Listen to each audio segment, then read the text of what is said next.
Hello friends, welcome back to my channel Dinesh Punj digital diaries. तो friends, बहुत देर बाद मैं आपके लिए एक वीडियो लेकर आया हूँ। आज की जो वीडियो है वो मेरे चैनल के बॉलीवुड रिव्यू सीरीज़ के अंतर्गत आती है और इसमें जैसे कि आप जानते हैं मैं पुरानी बॉलीवुड फिल्मों का रिव्यू पेश करता हूँ।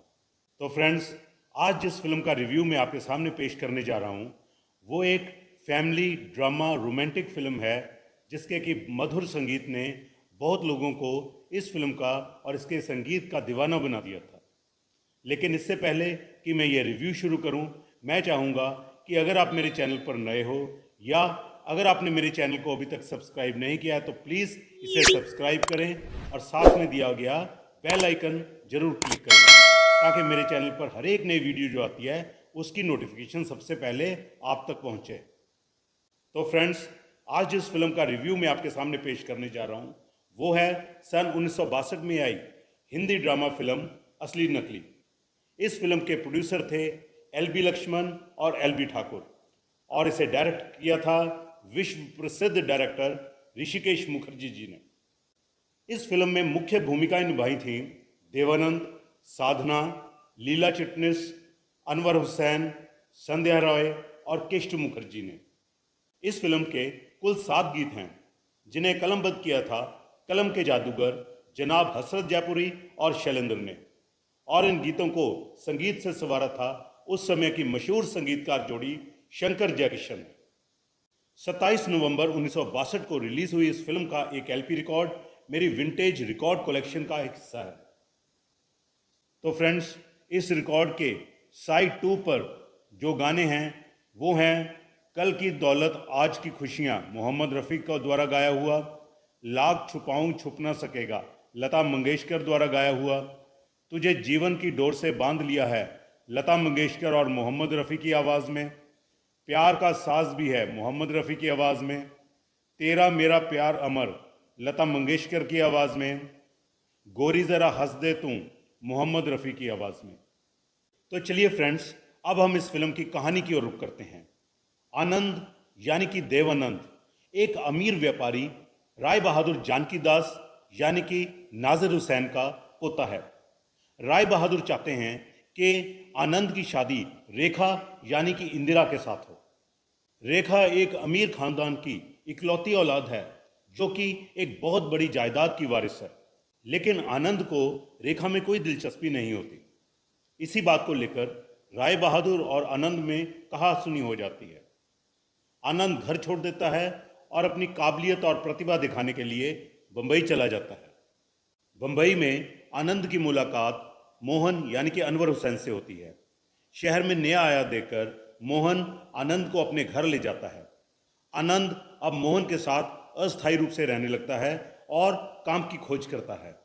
यहाँ उसकी मुलाकात एक पढ़ी लिखी सुंदर युवती रेनू यानी कि साधना से होती है और वो उनसे बहुत प्रभावित होती है। रेनू आनंद को एक नौकरी दिलवाती है, लेकिन किसी वजह से आनंद वो नौकरी खो देता है। इधर रेनू एक छोटी कंपनी में नौकरी करती है, लेकिन उसने अपनी माँ यानी कि लीला चिटनिस को ये बताया होता है कि वो कॉलेज जाती है। अपनी माँ से वो एक और झूठ बोलती है और वो ये है कि उसके पिता पैसा भेजते हैं। जब आनंद इस बारे में रेनू से पूछता है तो रेनू उसे बताती है कि उसने ये बात अपनी माँ से छुपाई है कि उसके पिता की मौत हो चुकी है, क्योंकि रेनू को डर है कि अगर वो ये सच्चाई अपनी माँ को बता देगी तो उसकी माँ ये सदमा बर्दाश्त नहीं कर सकेगी। आनंद रेनू के सामने शादी का प्रस्ताव रखता है और रेनू इसे खुशी खुशी मान लेती है। लेकिन दोस्तों, इसी दौरान दादा राय बहादुर को आनंद की खोज खबर लग जाती है। राय बहादुर आनंद से मिलने बंबई आते हैं और वो उससे बात करते हैं और उसे कहते हैं कि वो रेनू को भूल जाए और अमीर खानदान की वारिस रेखा से शादी कर ले। लेकिन पहले की तरह आनंद इस बात से मना कर देता है।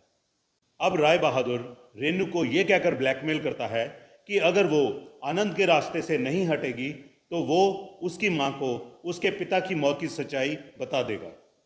कोई चारा न देखते हुए रेनू इस बात को मान जाती है और आनंद से उसे भूल जाने के लिए कहती है। लेकिन दोस्तों, रेनू और आनंद की इस बात को रेनू की माँ सुन लेती है और उसे अपने पति की मौत की सच्चाई का पता चल जाता है। लेकिन वो अपने भाग्य के इस खेल को मान लेती है और रेणु को अपनी मर्जी अनुसार शादी करने की सलाह देती है।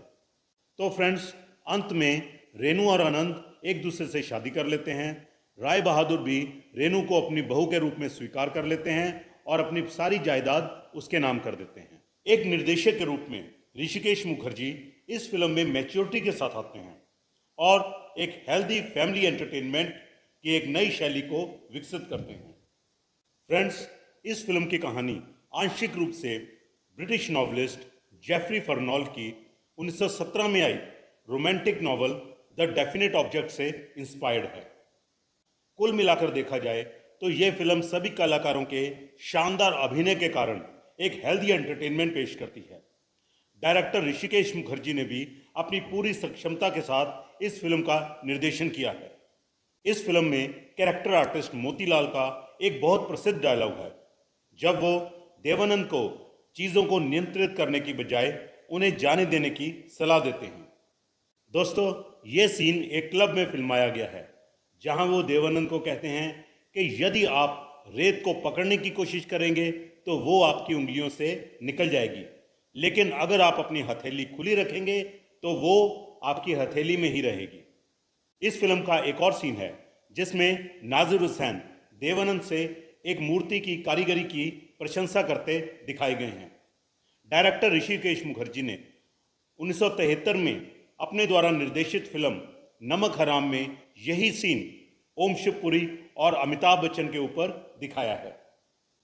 तो फ्रेंड्स, अगर हम इस फिल्म के गीतों की पिक्चराइजेशन की बात करें तो इस फिल्म का एक गीत है, एक बुत बनाऊंगा तेरा और पूजा करूंगा, जो कि मोहम्मद रफ़ी की आवाज़ में है और देवानंद पर फिल्माया गया है। इस गीत के बारे में भी एक किस्सा है जो कि मैं आपसे साझा करना चाहता हूँ।